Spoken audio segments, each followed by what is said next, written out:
kehidupan itu tidak akan berjalan sempurna seperti yang ingin kita rasakan. Selalu akan ada perbedaan pandangan. Ya, bahkan dalam kehidupan rumah tangga saja, ya maaf ya, Anda misalnya seorang istri mau ke sini saja mungkin masih bisa beda pandangan warna apa untuk jilbab yang dipakai. Ya, dengan suami bisa berbeda. Papa, bagus yang mana ya? Hijau atau kuning? Ah, kayaknya yang hijau deh gitu kan. Enggak, kayaknya kuning deh gitu kan. Masih mending ada dua pilihan. Begitu dipakai pink. Bisa berbeda. Anak bisa berbeda. Jadi kesan pertama yang ingin dibangun bahwa dalam kehidupan sudah pasti akan ada keragaman pandangan. Dan yang kedua, yang tidak normal, keragaman pandangan itu boleh jadi melahirkan tindakan-tindakan yang kontraproduktif. Mungkin akan mendapatkan celaan. Allah dicela, malaikat dicela, Rasul dicela, Nabi dicela, sahabat dicela, tabi'in dicela, ulama dicela. Kita siapa yang mungkin belum menjadi bagian dari orang-orang itu dan ingin bebas dari celaan? Itu mustahil. Jelas sampai sini? Jadi kalau mendapatkan celaan, berbahagialah, berarti kehidupan kita normal. Jelas? Pernah mendapatkan celaan dalam hidup? Halo? Pernah disela oleh orang lain? Pernah direndahkan oleh orang lain? Nah, Allah tuh memberi kesan kepada kita, jangankan Rasul yang paling mulia saja pernah mendapati itu. Tapi bagaimana seni mendapatkan ketahanan sehingga dalam dicela pun tetap tenang, dalam disoal pun tetap hatinya nyaman. Karena ketenangan itu yang membawa pikiran tenang dan tindakan yang terukur. Dan kadang-kadang ketenangan itu lebih penting bahkan dibandingkan dengan harta yang berlimpah. Seringkali saya berikan perbandingan dari sejak dulu kita belajar kan. Coba pilih mana, saya yakin masih konsisten. Pilih mana, kaya tapi gelisah atau miskin tapi tenang. Tidak boleh ada pilihan ketiga, saya tahu itu. Kaya tapi gelisah atau miskin tapi tenang, pilih mana? Ya saya tahu kan. Kaya tapi tenang. Oke, di fase ini wahyu belum turun. Nabi sudah ngajar, turun wahyu, turun ala-ala, turun beberapa surat. Tiba-tiba ada masa jeda, wahyu belum turun.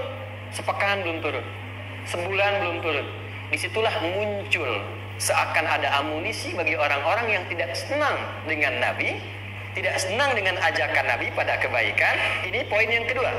Kalau Anda berbuat baik, pasti ada tantangan. Ingat ya, kalau Anda berbuat baik, apapun itu, pasti ada tantangan. Yang menguji konsistensi kebaikan itu apakah serius untuk dilakukan atau tidak. Maka mulai muncul tuduhan. Lihatlah Muhammad dari tinggalkan sama Tuhannya. Tuh Muhammad udah gila tuh, naik turun bukit, naik turun lagi, kayak orang bengong. Muhammad udah ada beban di pundaknya. Jangankan umatnya, Rasulnya saja yang mengklaim Rasul punya masalah katanya, ya kan? Dan ditinggalkan Tuhannya, kok masih mau ikut Muhammad? Maka dalam keadaan itulah kemudian ditunggu, naik turun. Turunlah kemudian dua surah sekaligus, surah 93, surah 94, yaitu surah Ad-Duha dan Al-Insyirah.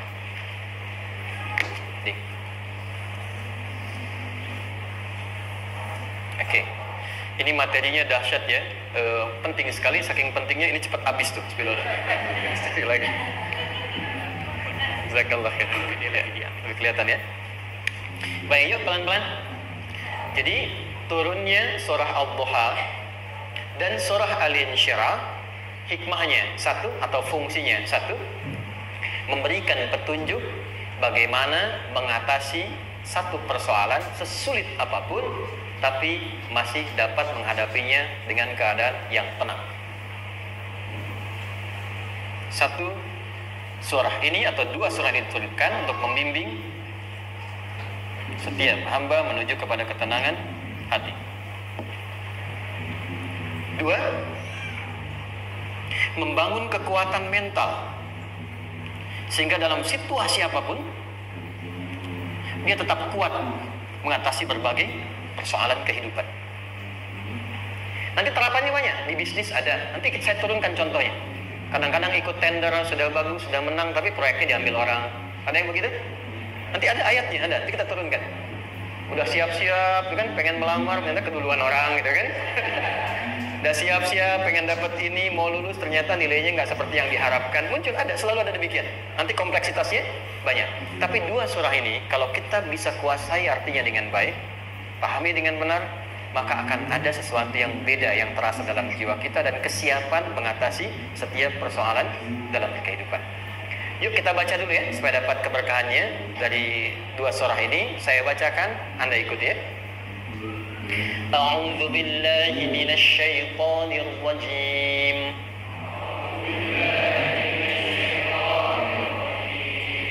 Bismillahirrahmanirrahim.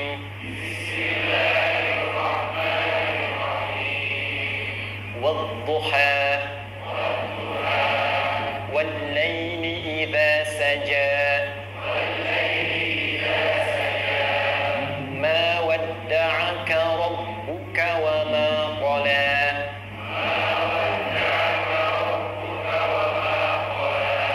Ma wadda'aka rabbuka wa ma qala.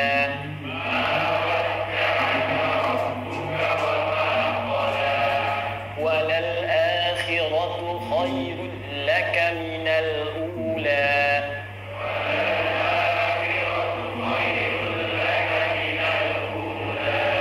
وَلَسَوْفَ يُعْطِيكَ رَبُّكَ فَتَرْضَى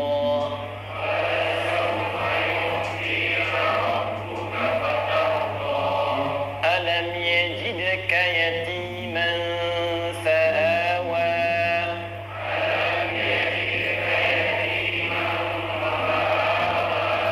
وَوَجَدَكَ ضَالًّا فَهَدَى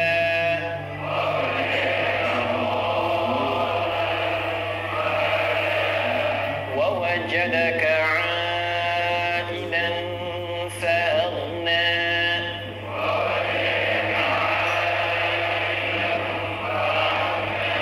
فَأَمَّا الْيَتِيمَ فَلَا تَقْهَرْ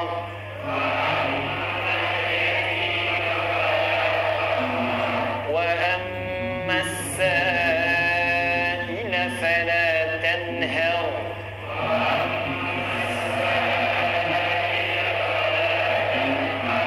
وَأَمَّا بِنِعْمَةِ رَبِّكَ فَحَدِّثْ.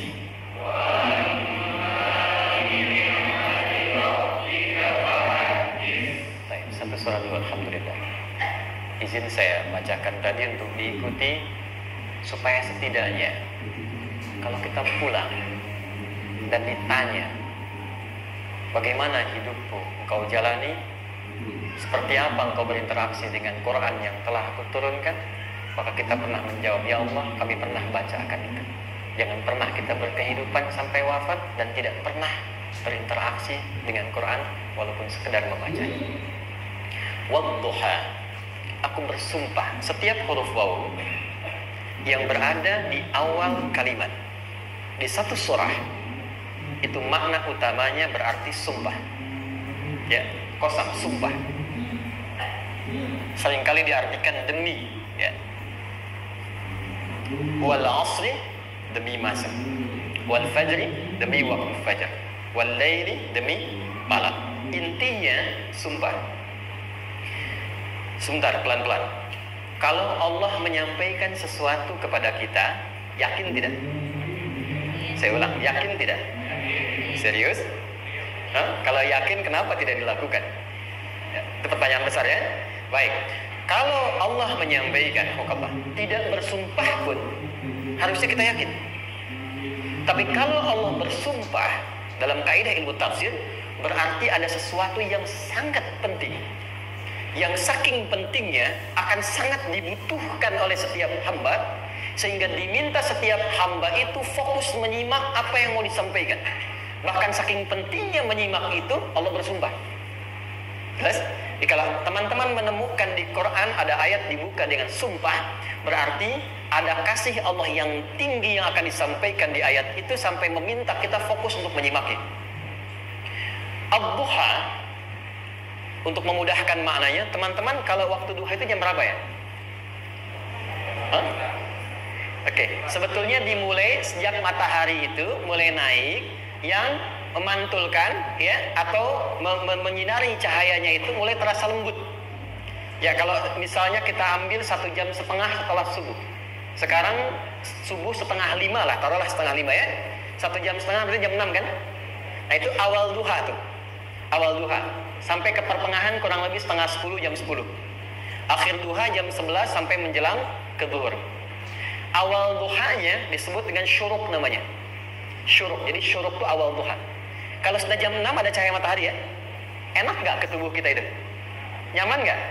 Jam 8 enak nggak kalau berjemur ya? Jam 9 enak ya? Nah, ini kata kiasan dalam bahasa Arab. Kalau kita merasakan sesuatu yang enak, nyaman, memberikan manfaat yang banyak, itu orang Arab sering memberikan kiasan dengan waktu-waktu tertentu. Di antaranya duha. Jadi kalau kita menemukan kalimat duha, jangan langsung diartikan ke waktu duhanya. Boleh jadi yang diinginkan adalah makna di balik itu, yaitu semua kenikmatan dan kenyamanan yang didapatkan. Cara mengartikan ini, wadduha, aku bersumpah, kata Allah, ya Muhammad, demi semua kenikmatan yang kau rasakan dalam hidup, seperti engkau merasakan kenikmatan cahaya duha itu. Jelas? Wal-laili idza saja, dan aku bersumpah, al-lail, lail itu apa? Malam. Baik, lail turunannya, layali jamaknya, lela, lili, lala, itu malam. Jadi kalau ada ibu leli, ibu malam-malam ya. Al-lail. Oke. Lail itu malam. Malam gelap nggak? Gelap. Tapi kalau gelapnya gulita, tidak ada cahayanya, gelap betul gitu. Gelap ya. Misalnya sedang kita dapati misalnya satu momentum padam lampu, padam semua, dan pas gerhana misalnya gelap sekali. Nah, itu bahasa Arabnya disebut dengan saja namanya. Ya, saja. Wal-laili idza saja. Dan malam apabila telah gulita. Zaman Nabi kan gak ada lampu. Ya, belum ada PLN. Ya, dan seterusnya. Jadi gelapnya betul-betul gelap. Saya mau tanya sebentar. Biasanya kalau situasi gelap itu mudah nggak menemukan benda tertentu? Melangkah mudah atau sulit? Tidak mudah untuk dilakukan kan? Dalam bahasa Arab, kalau kita ingin mengungkapkan satu kegamangan yang luar biasa, sampai kita merasakan gelap dan sulit melangkah. Bukan hanya karena nggak ada cahaya, mungkin karena ada pekerjaan tertentu yang menyulitkan, masalah tertentu yang menyulitkan, sehingga merasa seakan-akan kita tuh gelap. Makan nggak enak, melangkah susah. Pernah nggak merasakan situasi yang saking beratnya satu beban itu seakan-akan makan nggak mau, melangkahnya berat, ada vertigo, kadang-kadang pusing. Pernah merasakan itu? Itu bahasa Arabnya, wal-laili idza saja.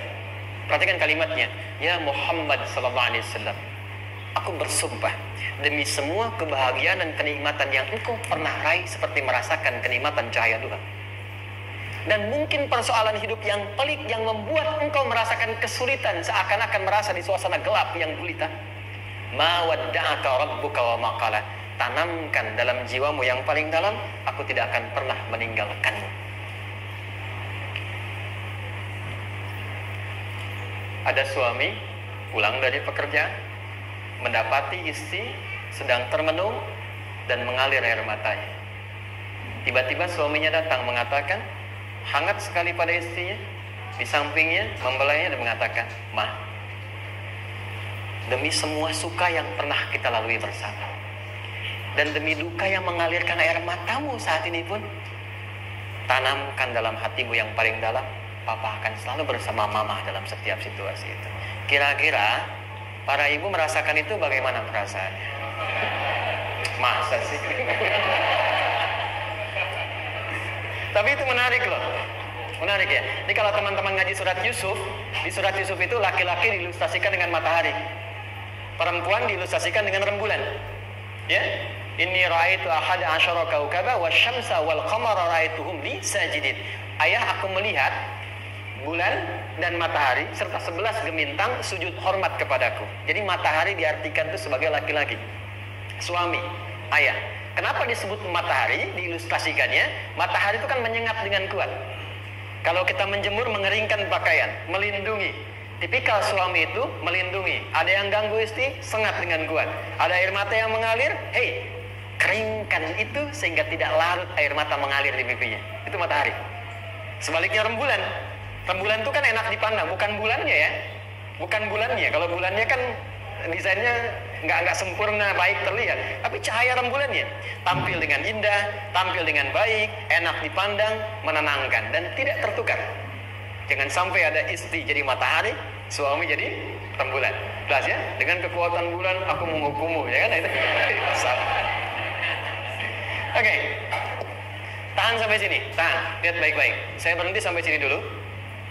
Kalau di Quran ada ayat menyebutkan, tidak spesifik orang yang disebutkan dan kapan kejadiannya, maka peristiwa itu akan terjadi dan dialami oleh kemungkinan generasi berbeda di setiap masa dengan tokoh berbeda tapi perasaan yang serupa.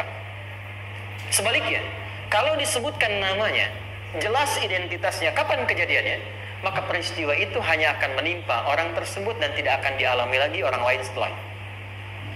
Saya tanya dulu yang akhwat, yang perempuan, kenal Maryam? Kenal, bagus. Kenal di mana? Maryam anaknya Imran, mengandung, melahirkan Isa alaihissalam, Yesus Mesias, tanpa disentuh laki-laki manapun. Dan di Quran identitasnya disebutkan langsung, Maryam binti Imran, wa Maryam ibnata Imran.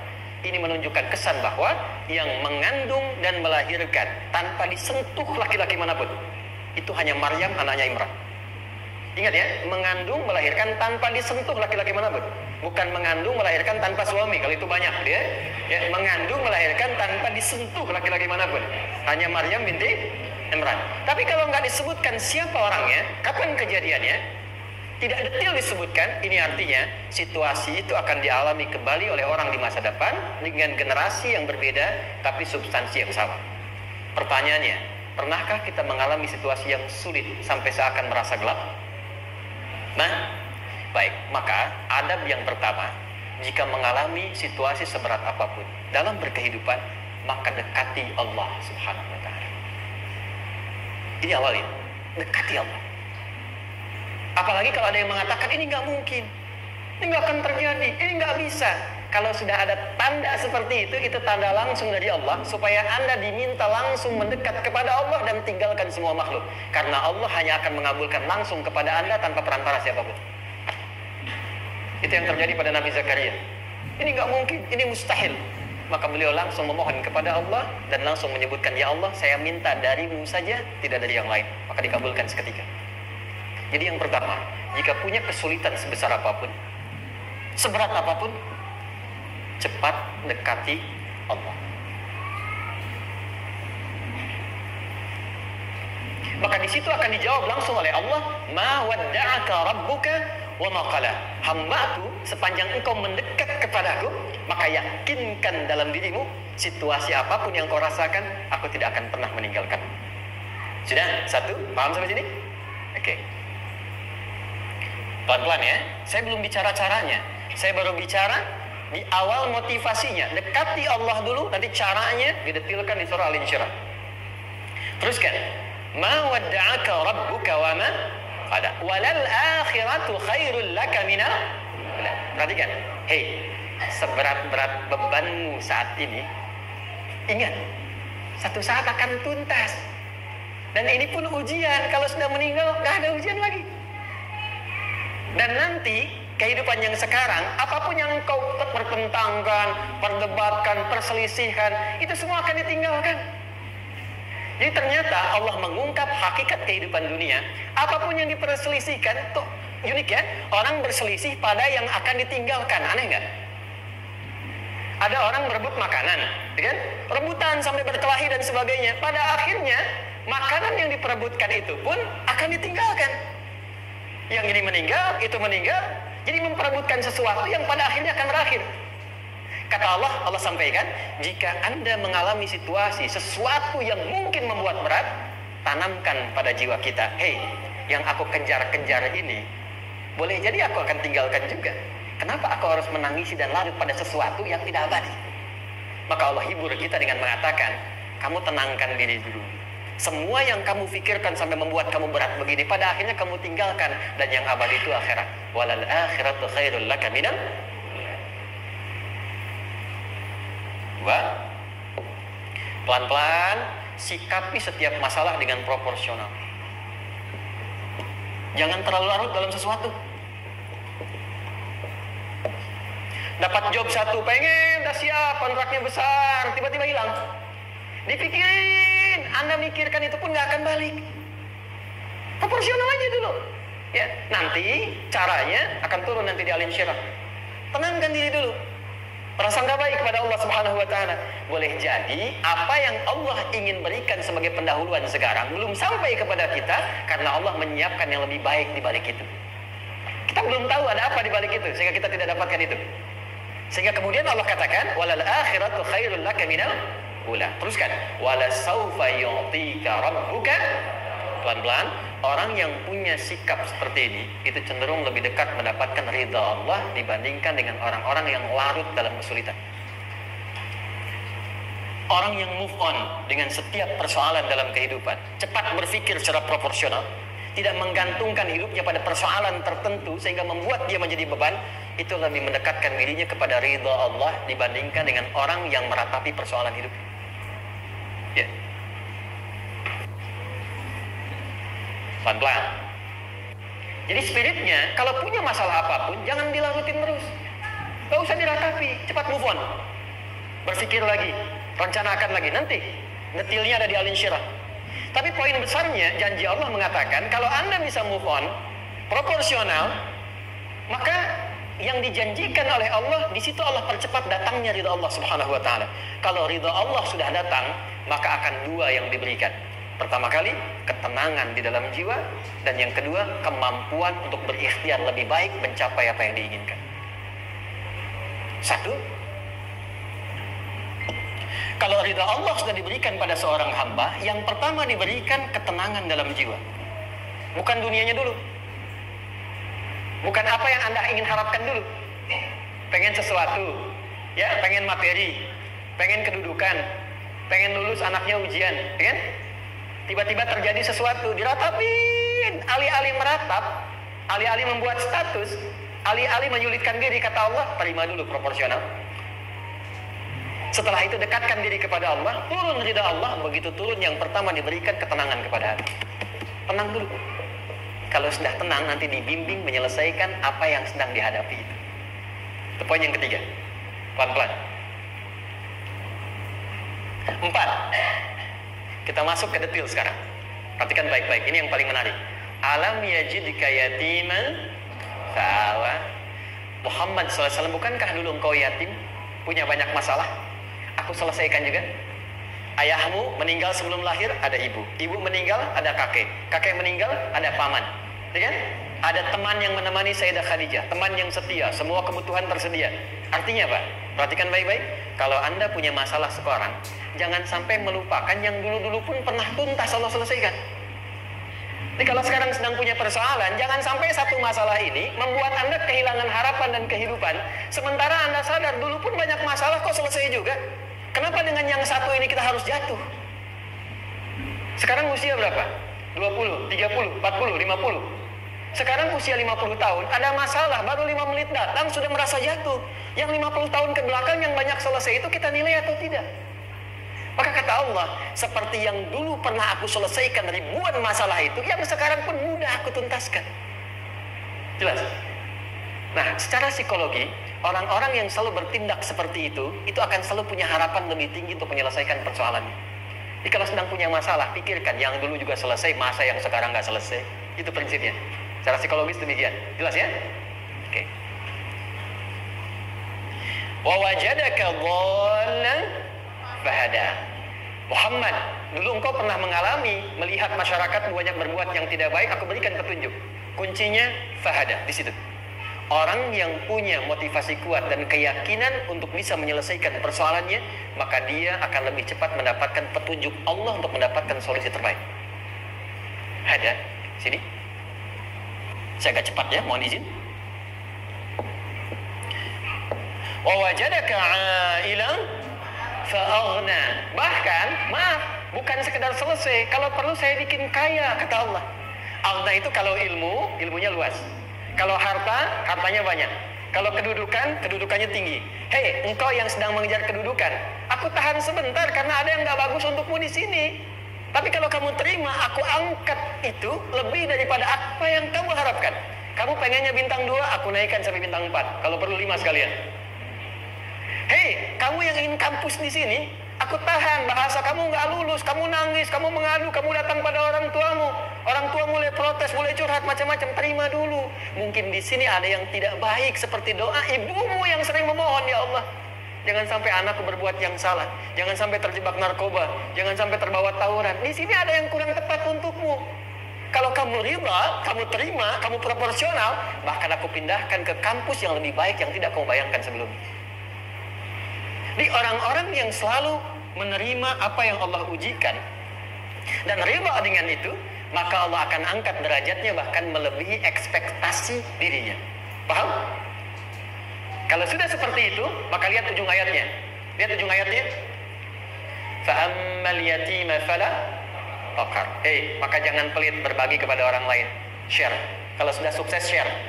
Berbagi bukan hanya materi, bagi ilmunya, ya, bagi kebahagiaannya. Wa ammas sa'ila fala tanhar. Jangan sampai nunggu orang minta. Kalau lihat ada kawan yang butuh, sekarang Anda sukses. Tapi boleh jadi kesuksesan Anda itu tangganya dari teman-teman Anda. Kalau sudah teraih ke atas, lihat lagi anak tangganya ke bawah. Ajak teman, jangan ditunggu minta. Ajak, bawa dia, berikan peluang. Jangan sampai dia minta, apalagi Anda bentak-bentak. Aku kan yang dulu bantu kamu, jangan sampai keluar kata-kata itu. Kamu bisa naik di atas karena aku kan yang dulu bantu kamu. Kamu bisa jadi pemeran utama karena aku yang rekomendasikan. Karena aku yang dorong kamu, misal. Jangan sampai keluar kata-kata itu. Apalagi langsung keluar tidak. Ini karena ilmuku saja misalnya. Kalau itu bisa dilakukan dengan baik, lihat ujungnya. Wa amma bi ni'mati rabbika fahaddits. Maka semua nikmat yang dirasakan akan mudah untuk diimplementasikan dan disyukuri. Jadi semua nikmat itu bukan cuma dirasakan. Jadi membagi semua nikmat itu adalah rasa terbaik untuk menikmatinya. Maaf ya, Anda kalau punya makanan, dimakan sendiri. Dengan dibagi sama-sama, kira-kira rasa nyamannya yang pertama atau yang kedua? Kedua. Makan sendiri, enaknya sendiri kan? Tapi ketika ada teman berbagi dan tahu, wah enak ya, nyaman ya, ada kebahagiaan, ada ngobrol, ada tertawa, ada kebersamaan, itulah inti nikmat yang sesungguhnya. Wa amma bi ni'mati rabbika. Ternyata masalah yang diberikan bukan ingin memberikan beban, tapi ujungnya, endingnya supaya Anda bisa mendapatkan nikmat berkualitas yang bisa dibagi. Lihat surat Ad-Duha itu jangan cuma lihat awalnya, lihat ujungnya. Ternyata ketika seseorang mendapat masalah seberat apapun, itu bukan ingin membebani, tapi ingin meningkatkan kualitas hidupnya supaya mendapatkan nikmat yang lebih besar dan merasakan nikmatnya itu dengan berbagi. Itu poin. Ini kalau sampai sini kita paham dan kita beri nama misalnya dengan fikih ujian. Ini kalau desain ujian ini sistematikanya kita pahami, maka tidak ada alasan untuk mengeluhkan persoalan. Jadi melihat masalah itu bukan sebagai beban, pada akhirnya melihatnya sebagai tanda untuk mencapai kebahagiaan. Jelas sampai sini? Baik, kalau sudah seperti ini ingin punya masalah atau tidak ingin punya masalah? Tidak. Ingat ya, jadi kalau anak pulang bawa masalah, dilihatnya jangan beban. Oh, Allah ingin menaikkan kualitas pada anak saya, yang dengan itu menjadikan dia mendapatkan nikmat yang belum pernah didapati. Kalau rumah tangga sedang ada masalah, jangan banyak diperseterukan, tapi direnungkan sejenak. Oh, Allah ingin meningkatkan kualitas rumah tangga ini, sehingga kita bisa mendapatkan nikmat yang tidak pernah didapati sebelumnya. Makanya nikmat berumah tangga itu yang terbesar, selalu bertambah ketika menyelesaikan masalah. Silahkan cek. Kalau sedang ada masalah berseteru kan? Tapi setelah selesai kan jadi lebih nikmat ya. Ya, lebih senang lagi, lebih cair lagi, lebih bahagia lagi, lebih mendukung lagi. Ternyata ada nilai-nilai kebaikan yang tersimpan yang belum disadari sepenuhnya.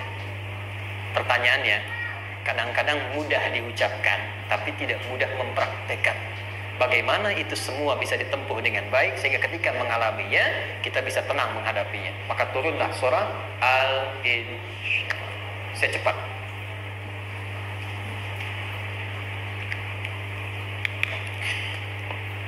Teman-teman, ini apa?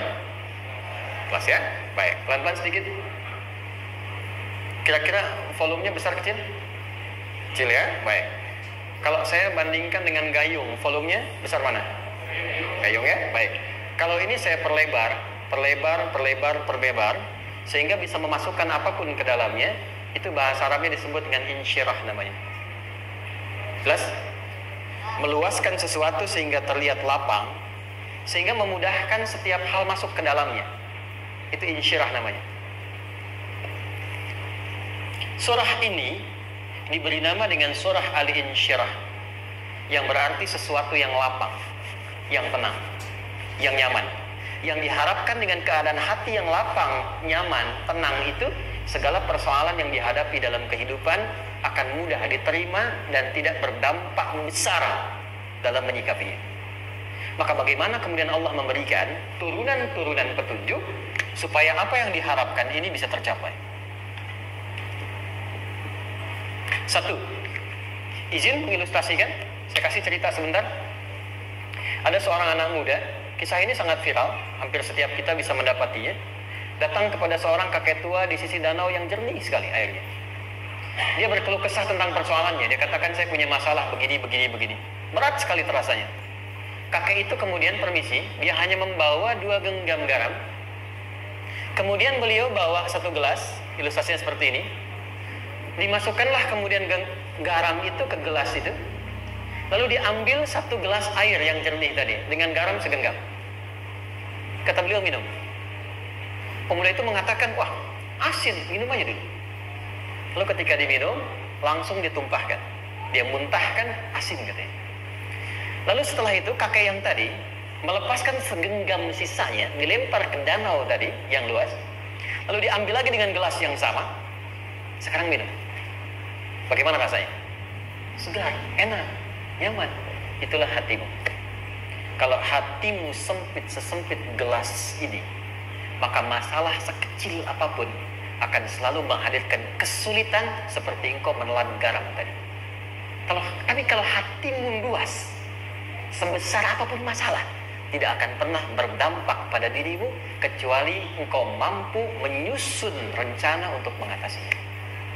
Kelapangan hati yang membuat diri kita mampu menerima persoalan apapun, itu yang disebut dengan insyirah. Makanya dulu tahun 90-an ada sinetron Hati Seluas Samudra gitu ya. Saya pernah tahu itu. Sama anaknya diapa-apain juga, oh masih aja ya menerima gitu. Dulu siapa ya? Jeremy Thomas dan lain-lain ya. Saya kira ada itu. Ya, saya kira itu ya. Saya pernah lihat sejenak ya. Saya jarang-jarang nonton itu. Pernah lihat aja. Saya senang riset. Jadi kalau riset itu ada riset dakwah, ada riset materi. Saya teman-teman yang musik gitu ya, saya tidak terlalu dekat dengan musik karena saya di Quran gitu. Tapi untuk mengetahui hukum musik itu bagaimana, saya riset. Sampai ke notasi saya tahu. C D F G A B C G A B C D F G D F G A B C D A B C D F G A F G A B C D E B C D E F G A B C D gitu kan ya? Ya, tapi kalau diminta piano, gitar, ini saya nggak bisa. Ya, tapi untuk menentukan hukum, nah kita bisa paham gitu. Misalnya boleh nggak baca Quran pakai langgam Jawa gitu kan? Nah hukumnya apa? Nanti dari teori itu muncul. Ya, paham ya? Nah, oke, balik sini. Perhatikan baik-baik. 1, saya agak cepat. Ini ditafsir langsung turun Al-Insyirah. Yang pertama, alam nashrah laka sadrak wa wada'na kawizrak alladhi anqadha dhahrak. Tahan sampai sini dulu, 3 ayat. Saya mulai dari ayat kedua dan ketiga. Perhatikan baik-baik. Wa wada'na anka wizrak alladhi anqadha dhahrak. Artinya apa? Artinya satu beban yang diletakkan di pundak yang berpengaruh kepada semua bagian tubuh. Kita pernah melakukan atau melihat yang angkat beban ya? Beban kan semakin berat diangkat, semakin terasa ke bagian-bagian tubuh ya, ke semuanya. Nah itu namanya wizrak alladhi anqadha dhahrak. Beban yang dipikul yang berat sekali sampai semua merasa. Makanya jadi satu ungkapan dengan mengatakan dia sedang memikul beban yang sangat berat. Sampai kepalanya pusing, tidur nggak nyaman, miring kanan, miring kiri. Itu namanya ya alladhi anqadha dhahrak. 1. Saya percepat, akan ada satu masa dalam hidup setiap hamba merasakan satu persoalan yang seakan-akan beban berat yang dipikul sampai merasa kesulitan dari ujung kepala sampai ujung kaki. Siapapun itu. Jujur ya, setiap kita tanyakan pada diri sendiri, setiap kita yang ada di sini, saya yakin pasti pernah atau bahkan akan mengalami satu peristiwa yang merasakan beban berat sampai seakan-akan ujung kepala sampai ujung kaki merasakan sakitnya. Ada yang sudah mengalami atau bahkan nanti akan ada yang melalui. Perhatikan baik-baik. Teruskan ayatnya. Wa rafa'na laka. Perhatikan. Kalau ada yang sedang merasakan itu, yakinlah kata Allah, pada saat itu sesungguhnya Allah sedang mengangkat derajatnya dan meningkatkan kualitas hidupnya untuk mencapai sesuatu yang istimewa yang belum pernah diraihnya. Dari sini kita buat persamaan. Ujian, tadi kan, berbanding lurus dengan harapan, banding lurus dengan solusi nanti pada akhirnya. Fokus. Lulus di sini, insya Allah setiap persoalan akan lebih mudah untuk diatasi. Ujian, seberat apapun yang sedang kita alami, tidak akan pernah diberikan kepada kita oleh Allah, kecuali ternyata hikmahnya untuk mengabulkan harapan-harapan besar yang sebetulnya kita mintakan. Jujur ya, setiap kita kan sering punya permohonan ya, sering berdoa ya. Ya Allah minta ini, minta itu, minta ini, minta itu, gitu kan? Nah, cara Allah mengabulkan harapan kita itu, yang pertama, jalurnya lewat ujian. Karena semua kesuksesan itu desain dasarnya adalah melewati ujian. Coba, anak-anak kita yang sedang sekolah itu, apa mungkin diwisuda dengan penuh kebahagiaan kalau nggak mengalami ujian? Lewat ujian dulu kan? Dia belajar dulu, ujian dulu, ngatasin soal dulu, lulus, baru wisuda. Apakah mungkin akan dapat IPK 4 yang diharapkan kalau tidak mengalami ujian? Belajar dulu, ya kan? Ada waktu, sempat dia bangun malam, siang, dan seterusnya, belajar, keringat, dan sebagainya, baru bahagia kan? Dan ternyata belajar itu untuk diwisuda. Sebab kalau kita tidak belajar, mustahil dapat wisuda. Kalau tidak lewat ujian, mustahil dapat ijazah. Karena ternyata harapan itu, hukum dasarnya dalam berkehidupan, bisa diraih dengan melewati ujian. Ini poinnya. Jadi mohon, kalau sedang mengalami sebuah peristiwa, dan kita harus menghadapi itu, coba renungkan, sebetulnya pernah berdoa apa sampai kita mengalami itu, sehingga dengan jalan itulah sebetulnya Allah ingin mengabulkan harapan yang dulu pernah kita mintakan. Jelas? Oke, satu. Yuk turunkan rumus ya pelan-pelan. Quran surah kedua ayat 286. Ini kesini dulu, baru nanti kita balik lagi. 2 Al-Baqarah ayat 286. La yukallifullahu nafsan illa usaha. Tahan sampai sini. Lihat baik-baik. Hukum yang pertama. Hukum pertama. Allah tidak mungkin menguji seorang hamba di luar batas kemampuannya. Jadi kaidah yang pertama tadi, kalau kita sedang diuji, sebetulnya ada harapan dan doa yang pernah kita mohonkan dan Allah ingin mengabulkan itu, jalan pertama lewat ujian. Tapi adilnya Allah tidak akan pernah kita diuji kecuali sesuai dengan kemampuan kita. Jadi kalau nggak mampu, nggak mungkin diberikan ujian. Ingat ya, kalau tidak mampu, tidak mungkin diberikan ujian. Artinya harapan yang kita mohonkan pun akan sesuai dengan kemampuan kita. Jadi kalau kita minta sesuatu nggak mungkin bisa menggunakannya, nggak akan dikasih. Nah, balik ke sini untuk memberikan ketenangan kepada hati kita. Kalau sedang menerima persoalan, setelah kita mengatakan, oh ini mungkin ada harapan yang ingin saya dapatkan, jalannya lewat sini. Untuk memberikan ketenangan kepada hati, begitu persoalannya tiba, langsung katakan pada diri kita, saya pasti bisa menjalaninya. Mustahil saya diuji kalau nggak mampu menjalaninya. Itu bahasa singkatnya. Ya, kalau ingin mudah menyelesaikan persoalan, kata Quran, setiap ada ujian, langsung katakan pada hati kita, insya Allah bisa. Nggak mungkin saya diuji kalau saya nggak sanggup. Jelas? Dan tanamkan itu pada hati yang paling dalam. Ini nggak mudah. Kalau cuma disimpan di pikiran, jadi beban. Tapi kalau Anda tanamkan dalam hati, seberat apapun masalahnya, pasti saya sanggup, pasti saya bisa. Pernah lihat dulu ada acara 90-an Benteng Hattori? Benteng Takeshi ya? Takeshi ya, itu kan artinya kan bisa jawab ya. Kita tahu Ninja Hattori mendaki gunung, lewati lembah ya tahu ya. Songgoku, Songgohan, saya tahu itu. Songgoku, Kamehameha, Piccolo itu, yang nulisnya Suzuki Watanabe, saya tahu itu. Benteng Hattori, balik lagi ya, Benteng Takeshi ya. Puncaknya kan main pakai itu kan, pakai tank ya dan sebagainya. Tapi pernah ingat nggak satu episode itu? Begitu akan bertarung, kan selalu ada motivator di sampingnya itu mengatakan, ayo kamu bisa, gitu kan? Dia nggak ngaji Quran tuh, kita punya ayatnya. Pernah nggak? Buka lagi ya dulu ya. Oke. Korea, kenapa bisa nyusul Jepang?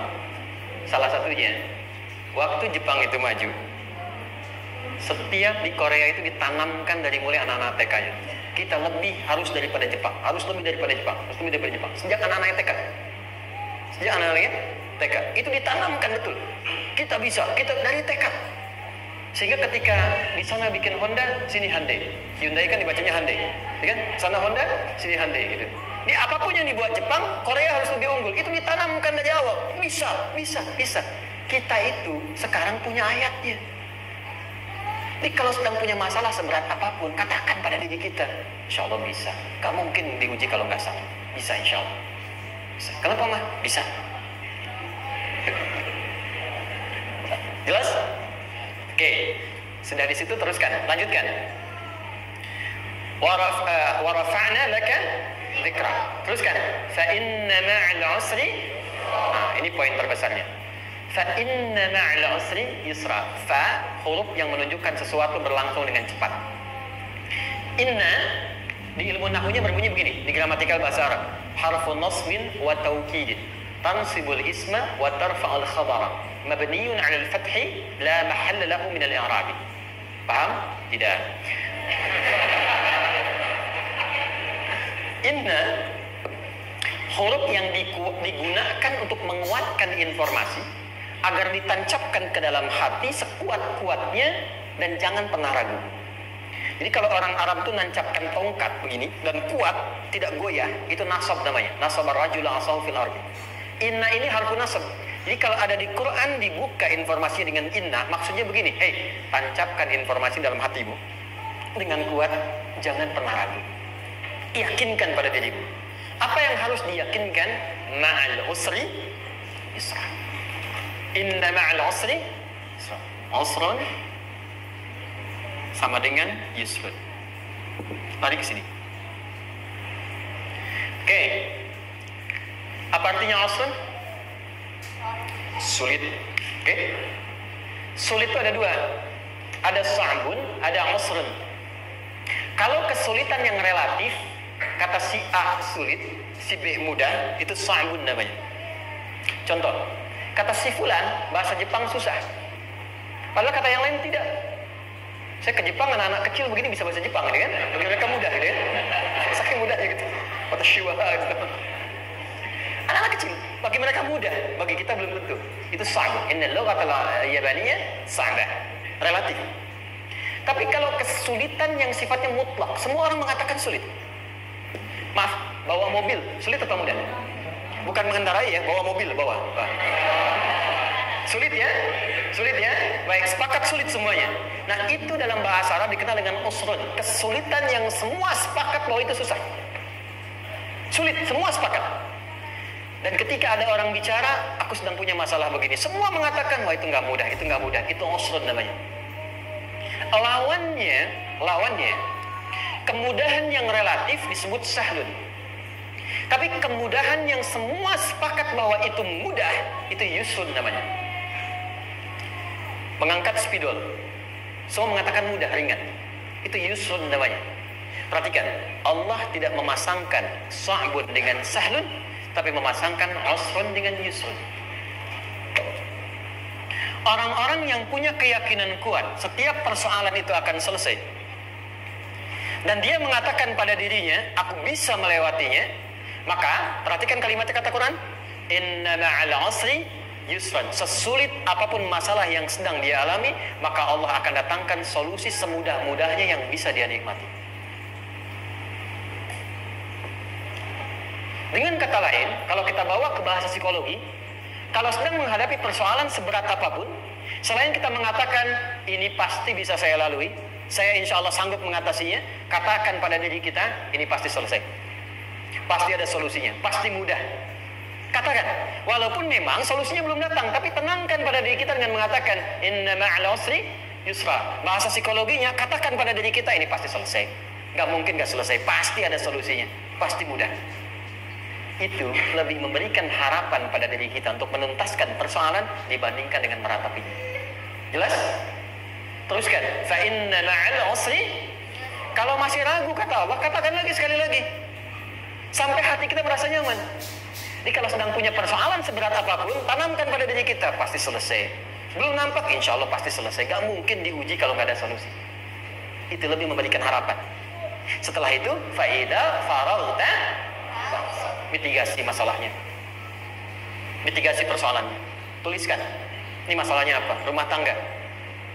Apa saja misalnya, dia ada suami, ada istri, ada anak-anak. Masalah ada di mana? Kadang-kadang menangnya jadi kusut karena satu-satu nggak segera diselesaikan. Maka kata Al-Quran, fa'idha faraghta. Satu-satu mitigasi dulu. Satu masalah di sini, lihat di suami, lihat di istri. Kalau pekerjaan, masalahnya apa? Sebelum bercabang kemana-mana, petakan. Apakah rekanannya? Apakah relasinya? Apakah kemampuannya? Apakah manajerialnya? Apakah marketingnya? Mitigasi, kotaki semua, selesaikan satu-satu. Setelah itu, apa yang dilakukan? Wa ila rabbika, tawakal sepenuhnya kepada Allah untuk menentukan hasilnya. Tawakal itu yang paling mahal.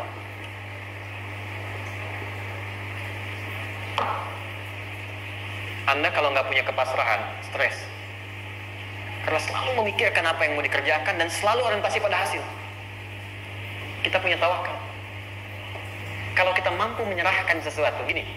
Di sini ada orang yang paling jago misalnya main basket. Ada pertandingan basket.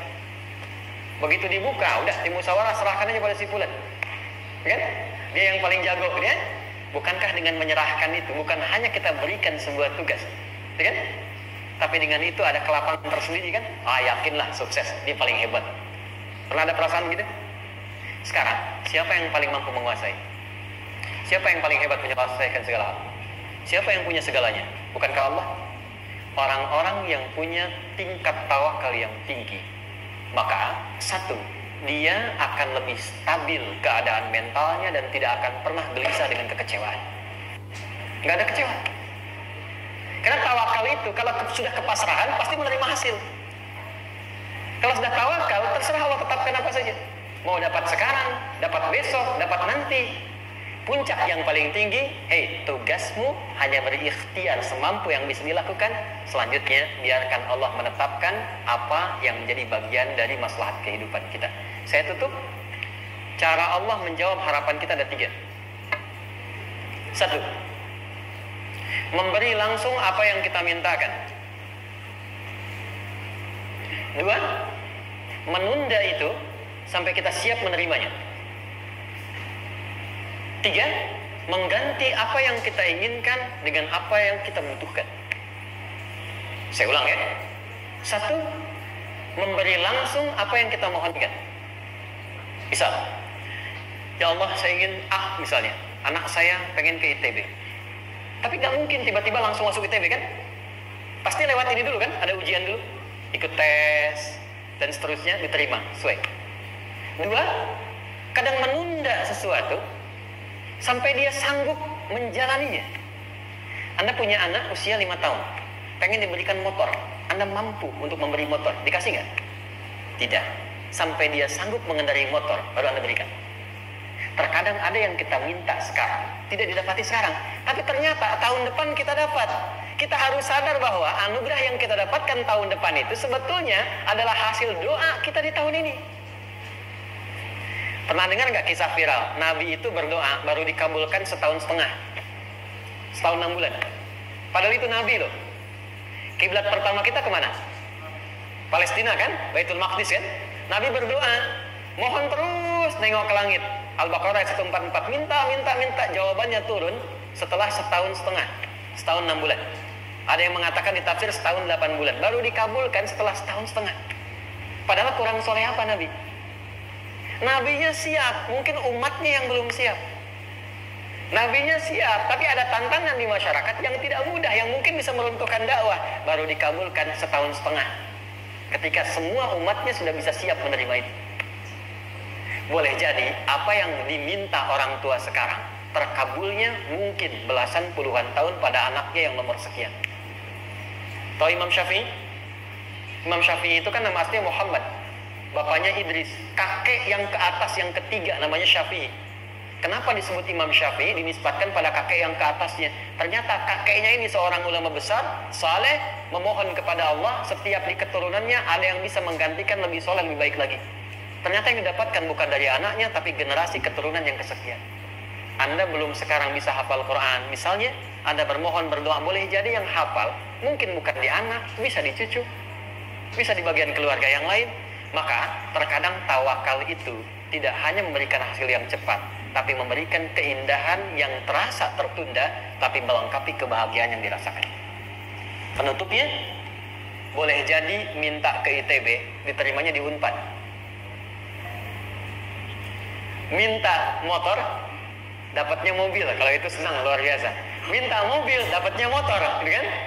Ternyata kadang-kadang bisanya yang terakhir, saya tutup, Allah mengabulkan apa yang kita butuhkan, bukan apa yang kita inginkan. Anak Anda sakit dibawa ke dokter, kata dokter jangan dulu makan jeruk. Maka Anda pulang, dia minta jeruk, Anda berikan apel. Saya nggak mau apel, Mak, saya pengennya jeruk. Gak apa-apa, nah, ini apel rasa jeruk misalnya kan. Anda berikan. Ternyata apa? Bukan ingin menyakiti dan tidak mengabulkan keinginan anak, tapi lebih memberikan apa yang dia butuh. Kadang-kadang maaf ya, teman-teman mintanya proyek A, udah capek, di situ nggak dapatnya di yang lain. Teman-teman, itu Allah berikan sebetulnya hasil ikhtiar Anda yang sebelumnya. Cuma dikasih yang lebih baik, yang tidak Anda pernah bayangkan masalah.